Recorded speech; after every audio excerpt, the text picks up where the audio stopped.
આમ તો ઉપાસના હંમેશા દેવ દેવતાઓની જ થાય છે, પણ શિક્ષણ સાથે સંકળાયેલા સાગરભાઈએ તો માં સરસ્વતીની ઉપાસના માટે સરસ્વતી ધામ જ બનાવી નાખ્યું, જેમાં બાળકોને સંસ્કાર સાથે શિક્ષણ અપાય છે. ટૂંક જ સમયમાં લોકોના મુખ્ય ઉપાસના સ્કૂલનું નામ ગુંજતું થયું છે.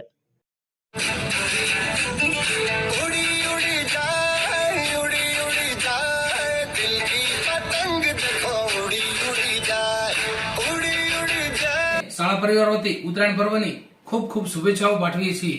અમારી સ્કૂલ ઉપાસના સ્કૂલ ખાતે સૌ વિદ્યાર્થીઓ તેમજ સૌ શિક્ષક મિત્રો દ્વારા ઉત્તરાયણ પર્વની ઉજવણી કરવામાં આવી. સૌ સહભાગી બની અને ખૂબ જ આનંદ કર્યો. એની સાથે સાથે કે આપણે આ ઉત્તરાયણ પર્વમાં શું શું તકેદારી રાખવી જોઈએ, જે કોઈ ઘટના ન ઘટે, અકસ્માત કોઈ બને ન, એના માટે વાહન ચલાવતી વખતે પણ ધ્યાન રાખવું જોઈએ.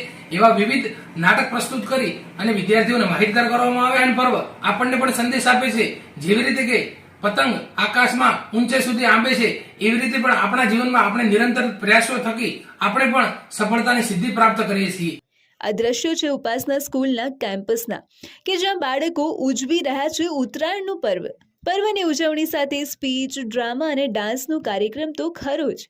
તહેવાર હંમેશા કંઈક ને કંઈક શીખ આપતા હોય છે, જેના થકી બાળકોમાં સહકાર અને સંસ્કારનું સિંચન થાય છે.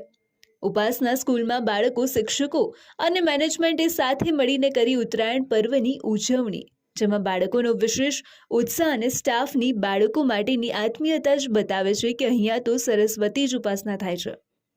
સાગર દેસાઈ થકી શાળાનું બેસ્ટ મેનેજમેન્ટ સાચા અર્થમાં શાળાને સરસ્વતીનું ધામ બનાવવા સફળ રહ્યું છે.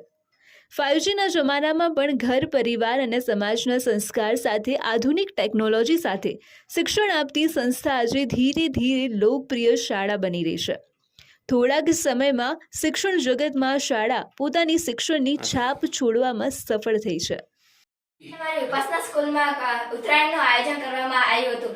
તેના અંદર અમને સ્પીચ સ્પર્ધા, રંગોલી સ્પર્ધા અને ડાન્સ પણ કરવામાં આવ્યો હતો. એના અંદર અમને ખૂબ જ આનંદ થયો અને ખૂબ જ મજા. ખુલ્લા મેદાન પર જઈને પતંગ ચગાવવી જોઈએ, ક્યાંય રોડ ઉપર, કારણ કે ત્યાં પક્ષીઓને પણ નુકસાન થાય છે.